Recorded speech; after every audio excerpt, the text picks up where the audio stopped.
Teste de imagem e teste de áudio. Foi. 1, 2, 3. Oi, pessoal. Bom dia. Como estão? Né? Bem, essa é a primeira videoaula que eu vou gravar sobre as definições operacionais, tá? Enquanto durarem esses problemas aí com as aulas presenciais na UFC, a gente vai fazer esse tipo de ensino, tá? Então eu vou gravando as videoaulas quando forem necessários. Vocês vão resolvendo as atividades, né? Lendo o material necessário, fazendo os exercícios. E assim a gente não prejudica o calendário acadêmico, tá? Pode ser que no futuro próximo saia algum aviso de suspensão, né, das aulas presenciais, suspensão do calendário, mas até então está permitido essa parte remota até o final do mês, tá? Então, hoje eu vou falar um pouco sobre as threads, né? A gente vai dar continuidade sobre a aula passada. Vocês lembram, né, que a gente falou um pouco de threads na aula anterior, e agora eu vou complementar um pouquinho sobre as threads, certo? Bem, eu vou falar um pouquinho aqui da revisão do que foi que a gente viu na aula passada sobre as threads, tá? Vou falar rapidamente algumas coisas importantes que a gente viu. Primeiramente, aquele conceito de thread, né? A gente viu que em sistemas operacionais tradicionais, né?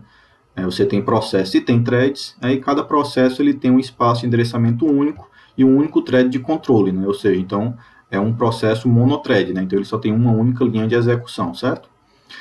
Porém, frequentemente, há situações em que é desejável você possuir múltiplos threads de controle no mesmo espaço de endereçamento, executando quase em paralelo, como se fossem processos separados. Então, vocês lembram lá que quando o processo ele tem uma única thread, ele só executa uma única linha de um fluxo de execução. Quando ele tem mais de uma thread, ele se chama um processo multithread, e cai naquele exemplozinho que a gente viu do editor de texto. Então, se você está editando um texto, você pode ter dentro desse processo editor de texto, você pode ter uma thread para receber as entradas do usuário, a digitação no teclado, outro thread para ficar fazendo a verificação ortográfica, outro thread para ficar salvando de forma automática. Então, cada atividade distinta dessa seria um novo thread dentro daquele processo, certo? Como característica, a gente viu que essas threads elas compartilham, o espaço de endereçamento de memória do processo. Então, elas conseguem acessar o mesmo arquivo, porque ele faz parte do processo, certo? Então, pode surgir a pergunta, por que fazer uso de um mini processo dentro de um processo? Então, em muitas aplicações ocorrem múltiplas atividades ao mesmo tempo, como foi esse exemplo que eu falei do editor de texto, e também porque o modelo de programação se torna mais simples, se a atividade ela for decomposta em múltiplas threads sequenciais que executam quase em paralelo. Então, você consegue dar uma certa dinamicidade na execução do processo.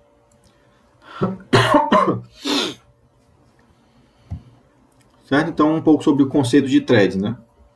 É bem parecido com o que é utilizado para a existência dos processos, e com as threads nós adicionamos um novo elemento, que é aquela capacidade de entidades paralelas compartilharem de um espaço de endereçamento e todos os seus dados entre elas são os mesmos, ou seja, os dados que pertencem a um processo, eles são compartilhados por todas as threads que executam dentro dele, certo? E somente por essas threads, ou seja, threads de outro processo não têm acesso ao endereçamento de um determinado processo, somente as threads têm acesso ao espaço de endereçamento de memória do processo que criam elas, certo?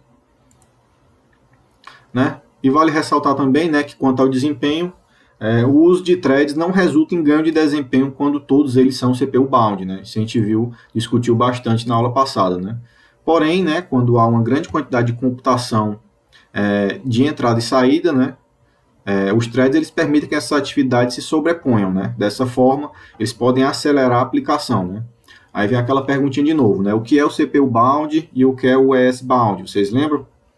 A gente viu que o CPU bound, ilustrado por esse gráficozinho aqui em cima, é quando você tem muito tempo de execução da atividade é feita na CPU, certo? Então você tem muito tempo de execução dentro da CPU e consequentemente você tem pouca entrada e saída em determinada aplicação, Por exemplo, edição de vídeo, Isso eu percebi quando eu estava fazendo a edição dessas videoaulas, que uma videoaula de 50 minutos, mais ou menos, ela levava aí uns 5 a 10 minutos processando, usando a CPU quase 100% para poder processar esse vídeo. Então, processamento de vídeo é uma atividade, né, altamente CPU bound, né, ou seja, ela usa muita CPU e pouca entrada e saída, né? Então, seria um caso aqui a ser uma dessas atividades aqui, certo?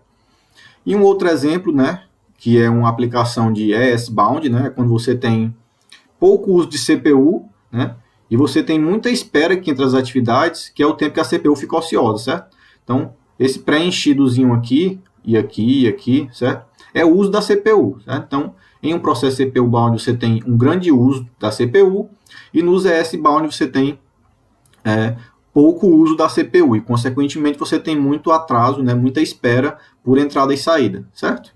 Então, lembrem desses conceitozinhos que é bastante importante, tá?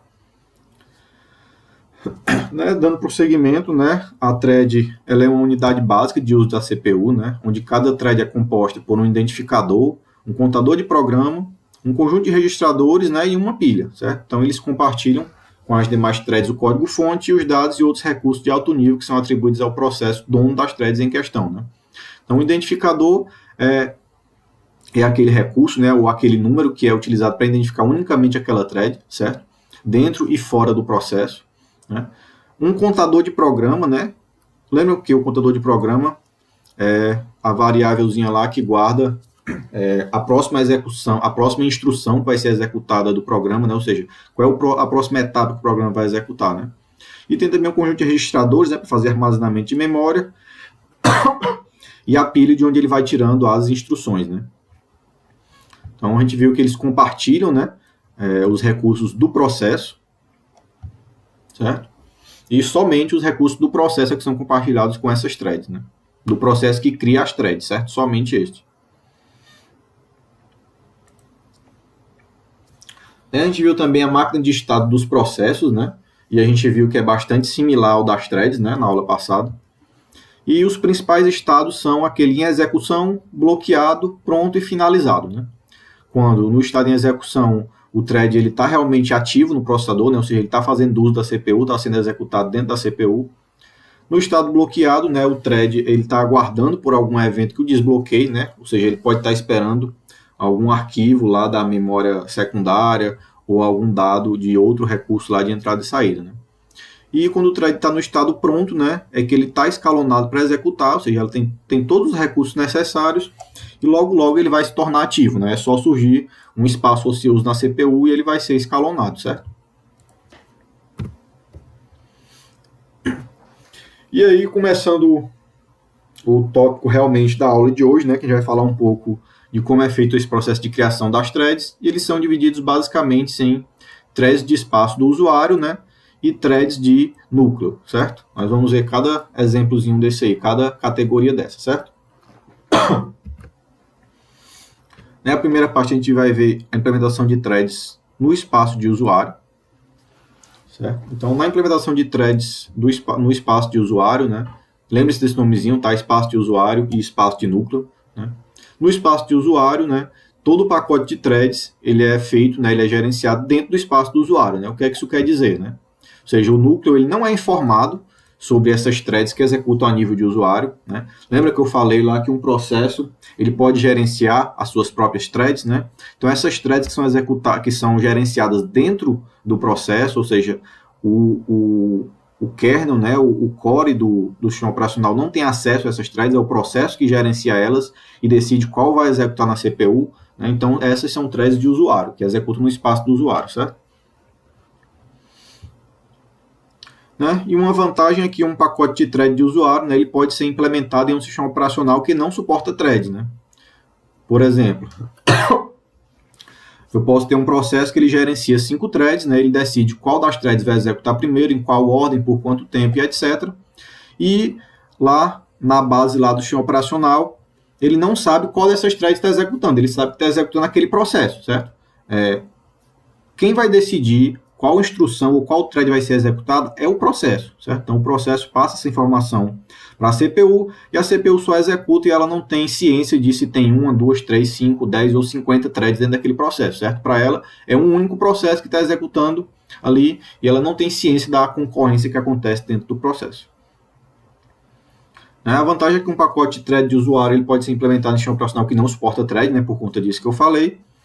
E com essa abordagem, né, os threads eles são implementados e gerenciados pela biblioteca que executa a nível de usuário, certo? A nível de aplicação.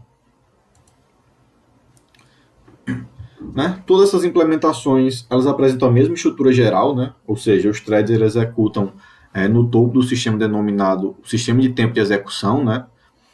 E ele possui uma coleção de rotinas que gerenciam as threads, né? Como aqueles métodos lá que a gente viu, que é o thread create, né? O thread edit, o join, o yield e etc. Certo? Então, quando os threads eles são gerenciados no espaço do usuário, né, cada processo precisa de sua própria tabela de threads. Né? Então, se o processo ele vai gerenciar as threads que são criadas dentro dele, ele precisa saber exatamente, né, quantas threads tem, quais threads são, né, o que é que cada thread está fazendo. Certo? Então, tudo isso, vocês abstraiam aquela ideia de que o SO, né, o sistema operacional, ele sabia tudo disso dos processos, então agora essa responsabilidade ela é passada para o processo. Então, o processo é responsável por gerenciar as threads dentro dele, nas threads que executam no espaço de usuário, certo? Essa imagem ela tenta ilustrar um pouco melhor, né? Então, imagine que você tem um processo, você tem dois processos, né? Esse processo primeiro aqui, ele tem 3 threads, né? Vocês podem ver aqui, e ele tem também um sistema supervisor, certo? Esse sistema supervisor é o que vai fazer esse gerenciamento dessas 3 threads, certo? Então, esse sistema, ele tem que guardar a tabela de threads que antigamente era feita pelo sistema operacional, ou seja, aqui no espaço do núcleo, lembra? E aqui, a nível no espaço de núcleo, o SO ele só tem ciência de que há 2 processos, né? Veja aqui que só tem 2 linhazinhas nessa tabela de processo, né? Que é o processo 1 e o processo 2. Ou seja, o SO ele não sabe que tem essas 3 threads aqui dentro, certo? Ou essas 4 threads aqui dentro desse outro processo. Esse processo é que vai gerenciar essas threads, vai decidir qual vai executar e vai mandar para o espaço do núcleo só execute tal procedimento, certo? E toda essa informação aqui ela fica restrita ao processo, certo? Então, o SO ele vai executar como se fosse um único processo monothread, certo? Ele não tem ciência dessas multithreads aqui dentro, né? Então, nesse caso, o processo ele tem que ter um sistema supervisor e tem que ter também uma tabela de threads, certo? Enquanto o SO no espaço núcleo vai guardar somente a tabela de processo.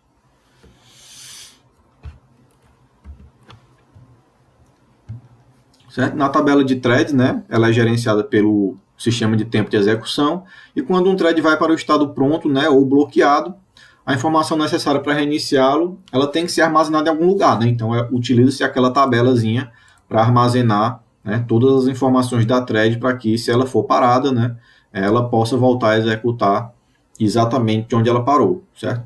Vejam que isso é bem parecido com o que o espaço núcleo faz com os processos, certo? Só que agora esse gerenciamento é feito dentro do processo, e depois desse gerenciamento dentro do processo, tem outro gerenciamento dentro do núcleo que é feito para os processos, que é bem similar, certo? Então, né, quando a thread ela vai para o estado pronto ou bloqueado, né, a informação necessária para reiniciar ela é armazenada, como a gente já viu, né, naquela tabelinha, certo?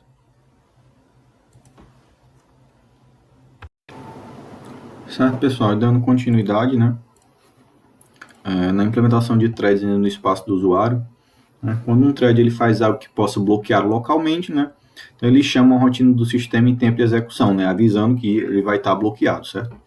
Essa rotina vai verificar se o thread deve entrar no estado bloqueado, né, ou não, né? Então, se ele requisitar lá algum arquivo do disco que não está presente na cache, né, então ele vai ter que bloquear enquanto o arquivo é requisitado ao controlador lá da entrada e saída, né? Em caso afirmativo, né, ele vai ter que armazenar os próprios registradores na tabela de threads. Lembram que isso também era feito para os processos, né? Então, mesma coisa é feita aqui para as threads, só que com os dados daquela thread, certo? Após isso, vai buscar por um thread na tabela, né, que está pronto para executar, e ele recarrega os registradores da máquina com os novos valores referentes à thread, né? Então, logo que o ponteiro da pilha e o contador de programa forem alterados, o novo thread ele vai reviver e vai continuar a execução exatamente onde ele parou, né? Lembra que exatamente dessa forma era feito lá com os processos, né, pelo SO, né? Então, isso também é feito nas threads, mas a nível de processo, certo? Não mais a nível de núcleo do sistema operacional. Né? E aí pode surgir a pergunta, né, mas, né, por que não desviar o controle desse chaveamento para o núcleo, né? Como era feito nos processos, né? Então, ao invés da gente fazer como está fazendo aqui de forma separada, onde o processo ele gerencia as threads, por que não deixar que o núcleo do SO gerencie todas essas threads, né? Então, o Tannenbaum ele falava aqui, né, que se a máquina tiver uma instrução que salve todos os registradores e outra que carregue todos eles, né, o que a maioria das máquinas não tem, ou seja, para você fazer isso, né, para você salvar os dados de uma thread ou de um processo, você tem que usar um conjunto de instruções, né, de escrever em memória, ver o dado, salvar na memória, etc. Isso usa várias instruções, né, não é somente uma, né? E mesmo se os computadores tivessem uma instrução que fizesse isso de forma automática, né, o chaveamento da thread é, né, pelo menos de uma ordem de magnitude mais rápida do que desviar o controle para o núcleo, né? Então, você gerenciar a nível de usuário tem um desempenho melhor do que você ter que chavear para o núcleo e o núcleo ter que gerenciar essa thread, certo? E isso isso é um forte argumento em favor dos pacotes de threads a nível de usuário, certo? Né? Mas também existem diferenças entre processos de threads, né? Ou seja, quando um thread ele decide parar de executar, né? Por exemplo, quando ele executa a chamada da thread, a chamada lá thread yield, né? Yield, o código dessa thread ela pode salvar a informação do thread na própria tabela de threads, né? Ou seja, aqui a própria thread salva os seus dados, diferentemente lá dos processos, que é uma rotina do SO independente que faz isso, né? E mais ainda, né, o escalonador da thread ele pode ser chamado pelo código da thread yield para selecionar um outro thread para executar, né? Ou seja, nesse caso aqui da chamada desse método, a thread que está chamando, ela pode escolher qual próxima thread vai executar para ela, certo? E deixa o escalonamento um pouco mais amarrado quando o processo escolhe qual a ordem que as threads vão executar e não mais o SO, certo? Né? E a rotina que salva o estado do thread e o escalonador, né, são apenas rotinas locais, certo? Assim, né, é muito mais eficiente invocá-lo do que fazer uma chamada ao núcleo, certo? Né, em complemento, né, não é necessário você passar do modo usuário para o modo núcleo, né? Não precisa de nenhum chaveamento de contexto e a cache de memória não precisa ser esvaziada quando você utiliza, né, threads no espaço do usuário, certo? Isso tudo, né, isso vai agilizar o processo lá de escalonamento dos threads. Né? Porém, né, apesar do melhor desempenho, os pacotes de threads de usuário eles apresentam alguns problemas, certo? Um destes é aquele problema da falta de página, né? Ou seja, quando o programa, né, a thread precisa de um determinado recurso que ele não está disponível, né? Mesma coisa que acontecia com os processos, né? Então, se um programa ele faz uma chamada para uma instrução que não esteja na memória principal, né, vai ocorrer o que é chamado de falta de página, né? E o sistema operacional ele vai buscar essa instrução no disco, certo? Ou aquele dado, né? Então, o processo ele fica bloqueado enquanto a instrução necessária estiver sendo localizada e lida. Então, reparem que quando a thread precisa de um dado que não está disponível, todo o processo vai ficar bloqueado lá no SO por conta dessa thread, certo? Né? Então, se o thread ele causa uma falta de página, né, o núcleo, que nem ao menos sabe da existência dessa thread, né, lembrem que o SO não tem ciência das threads que executam dentro dos processos, certo? E naturalmente ele vai bloquear o processo inteiro, né, até que a chamada ao disco termine, certo? Então, se o processo requisita um dado que não está disponível, ele vai ser bloqueado lá na CPU, mesmo que outras threads dele possam executar, mas o SO não tem ciência dessas threads, então para ele é como se fosse uma única thread e ele vai bloquear todo o processo, certo? Outro problema que pode acontecer com os pacotes de threads de usuário, né, é que se um thread começa a executar, nenhum outro thread naquele processo vai executar sequer uma vez, a menos que o thread, né, que está executando atualmente, voluntariamente abra mão da CPU, certo? Lembra que eu falei que o gerenciamento das threads dentro dos processos é feito pelo próprio processo? Então as threads elas têm que ter ciência de que outras querem executar e não podem reter, né, a execução de forma indefinida, né? Então, ao menos que um thread ceda voluntariamente a vez para o outro, o escalonador nunca vai ter a oportunidade de fazê-lo, né? Lembram que o escalonador que executa a nível de CPU, ele não sabe dessas threads que tem dentro dos processos, certo? Então, esse gerenciamento tem que ser feito dentro do processo, certo? Para o SO, é como se o processo fosse uma única thread que está executando. E quando tem algum problema, ele bloqueia todo o processo, certo? Agora a gente finalizou essa parte de threads de nível de usuário, certo? Agora a gente vai falar um pouquinho dessas threads a nível de núcleo, certo? Como é que funcionam as threads a nível de núcleo, que era que a gente estava acostumado a ver até então, né? Então, considera agora que o núcleo saiba sobre os threads e as gerencie, né? Então, imagine que agora os processos têm threads dentro dele executando, né? Mas essas threads agora, elas são conhecidas pelo núcleo do sistema operacional. Então, certo, o sistema operacional ele sabe que o processo 1 ele tem 3 threads, que o processo 2 ele tem 4 threads, informação que não era sabida, né, na categoria anterior, certo? Então, nesse caso, você não tem uma tabela de thread dentro de cada processo, né, porque o gerenciamento não é mais feito pelo processo, né? O núcleo ele vai ter uma tabela de threads que vai mapear as threads dos usuários dentro de cada processo no núcleo, certo? Então, veja agora que vai ser uma tabela bem maior, né? Porque vai ser uma tabela que vai guardar as threads de todos os processos. Então, imagine lá 200 processos em execução, cada um com 5, 10 ou 15 threads, né? Então, vai ser uma tabela gigante aí que tem que ser administrada pelo SO, né? E quando o thread ele requer criar um novo thread ou destruir um existente, ele faz uma chamada ao núcleo que vai realizar a ação e atualizar a tabela lá grandona, né? Então lembrem que você atualizar uma tabela muito grande é um custo considerável do que você atualizar várias tabelas menores, né? Porque você tem que percorrer toda a tabela, tem que ter busca por índice, etc. É um pouco mais complexo quando você tem uma tabela muito grande para computacionalmente você achar dados e alterar dados, certo? Né? Repare nessa outra figurinha, né, que ela é bem parecida com a anterior, mas aqui vocês podem perceber que isso aqui é aquela figurinha anterior que a gente mostrou, certo? Onde o sistema supervisor e a tabela de threads ficam dentro de cada processo, certo? Isso nas threads de nível de usuário, certo? Na thread de nível de núcleo, percebam que o processo ele tem aqui as 3 threads, como esse aqui, o outro processo tem 4 threads, como essa aqui, e a tabela de threads, né, essa aqui mais essa aqui, elas ficam sendo gerenciadas pelo kernel lá do sistema operacional, certo? Então percebam que essa tabela aqui é 4 mais 3 threads, certo? Então é uma tabela maior que armazena todas essas threads aqui, certo? Então cada thread dessa vai ser uma linhazinha nessa tabelazinha aqui, certo? E ele tem também a tabela de processos, né? Igualmente aqui no outro que tinha uma tabela de processos, mas o SO não tinha ciência dessas threads aqui dentro de cada processo.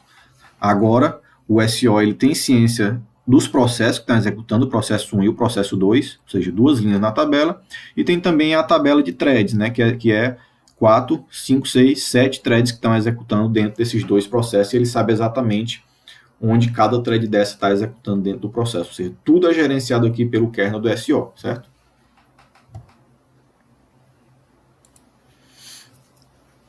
Né? E na tabela de thread do núcleo, você vai ter as informações sobre os registradores, né? Sobre o estado da thread, se ela está pronta, se ela está bloqueada, se ela está em execução ou outro estado, né? E você vai ter informações de forma geral sobre a thread, né? Como identificador e etc. Né?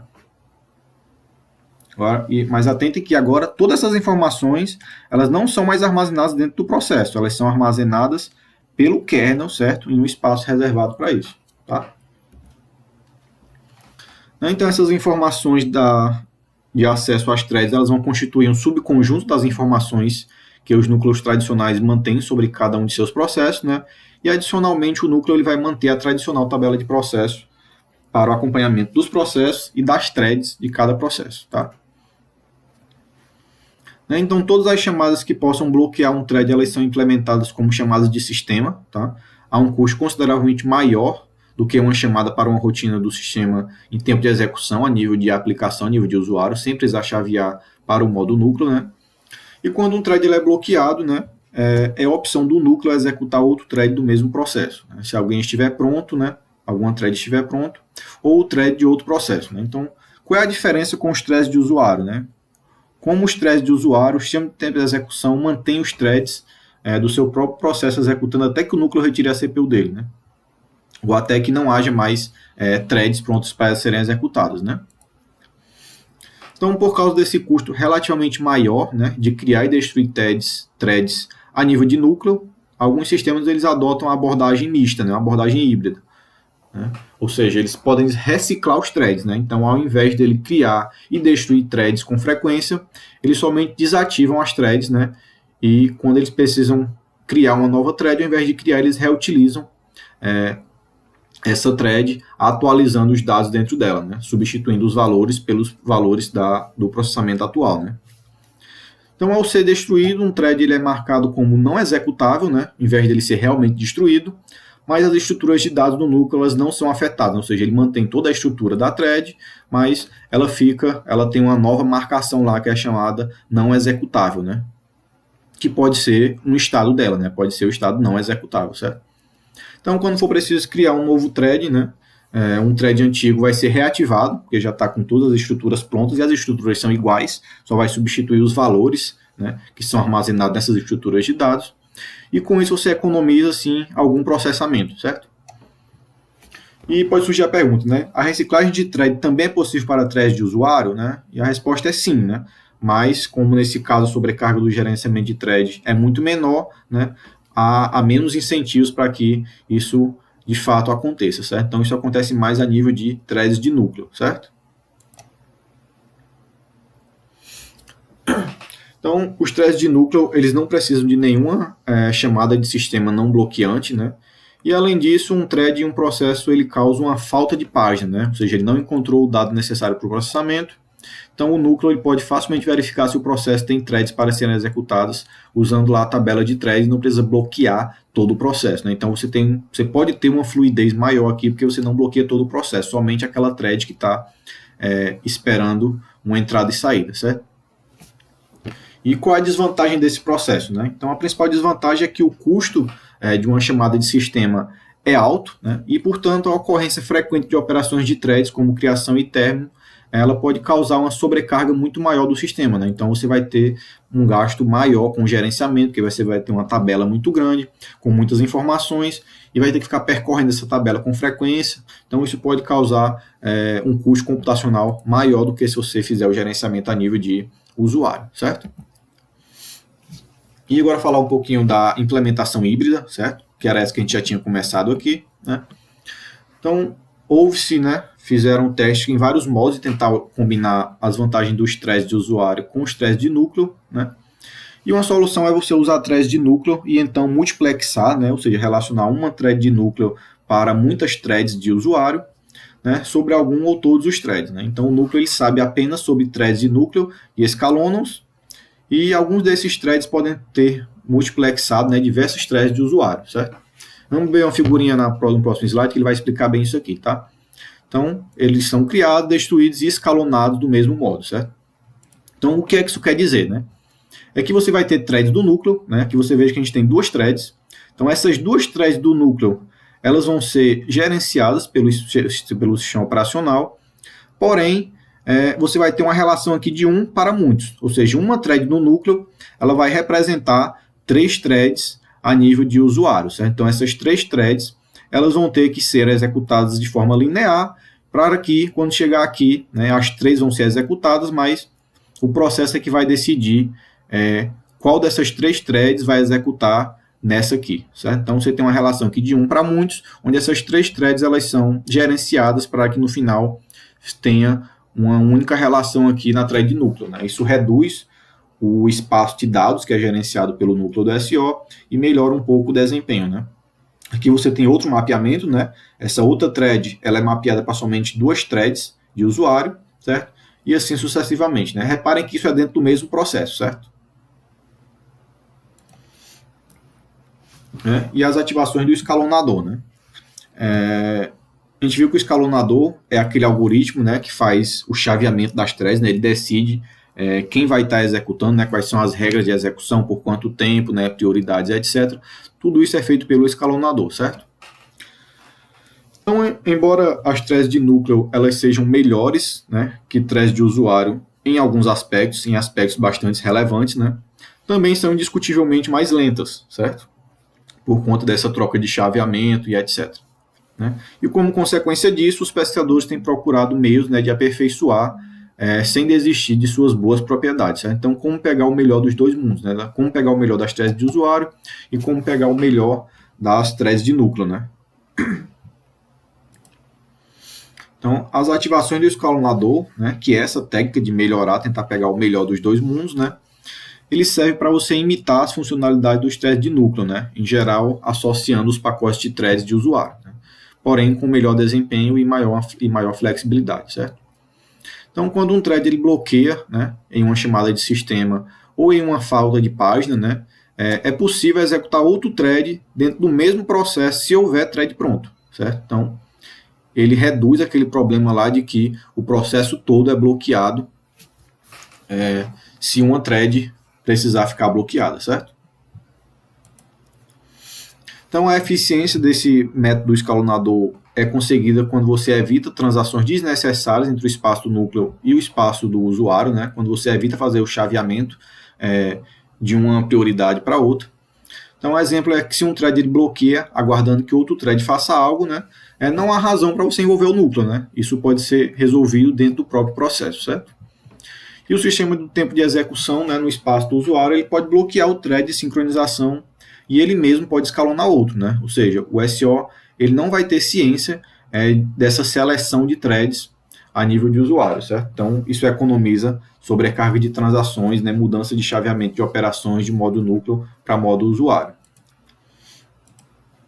Então, a ideia básica é que quando um núcleo sabe que um thread bloqueou, né, então ele avisa ao sistema de tempo de execução do processo, passando como parâmetro a pilha daquela thread, né? Então, o número de thread em questão e uma descrição do evento ocorrido, certo? E essa notificação ela ocorre quando o núcleo ele ativa o sistema do tempo de execução, né, em um endereço inicial de memória conhecido, né? E esse mecanismo é chamado de upcall, certo? E uma vez ativado, né, o sistema de tempo de execução ele pode reescalonar os threads, né, geralmente marcando o thread atual como bloqueado e tomando outro da lista que está na lista pronto, né? Então, quando o núcleo descobrir que o thread original pode executar novamente, o núcleo faz outra chamada upcall, né, para o sistema de tempo de execução informando sobre esse evento, né? E pegando aquelas informações da thread que foi bloqueada, né, configurando os valores dos registradores e reiniciando a execução da thread exatamente onde ela parou, certo? Bem, pessoal, com isso a gente encerra essa segunda parte das threads, certo? Eu espero que tenha ficado um pouco mais claro aí, tá? Não deixem de ler o livro base lá do Tannenbaum, certo? Que quando vocês leem, o entendimento da aula é muito mais fácil, certo? Então não fiquem só com a aula ou só com os slides, certo? Leiam o livro também, isso é bastante importante para que você consiga assimilar de forma correta o conteúdo, tá? E o último aviso é que não esqueçam, certo, da atividade para o dia 26/3, né, no Google Glass. A atividade ela já está feita, ela está programada para ser aberta somente no dia 26. Então, no dia 26, meia-noite, a atividade vai estar disponível lá para que vocês resolvam, certo? É uma listazinha de exercício referente à thread, certo? Vai ser feita online e não se esqueça porque ela vale nota, certo? Ela vai compor aquela nota lá que a gente discutiu na primeira aula sobre a parte de forma de avaliação da disciplina, certo? Então, não esqueçam, somente no dia 26 que ela vai estar disponível. Então, você tem que resolver de meia-noite do dia 26, né, até as 11 horas 59 e 50, até as 11 horas e 59 minutos da noite do dia de 26. Ou seja, o dia todo 26 vai estar com a atividade aberta. Então, se não enviar, não vai ter a nota, isso vai lhe prejudicar. Tá, pessoal? Obrigado e bons estudos, tá? Valeu, até a próxima.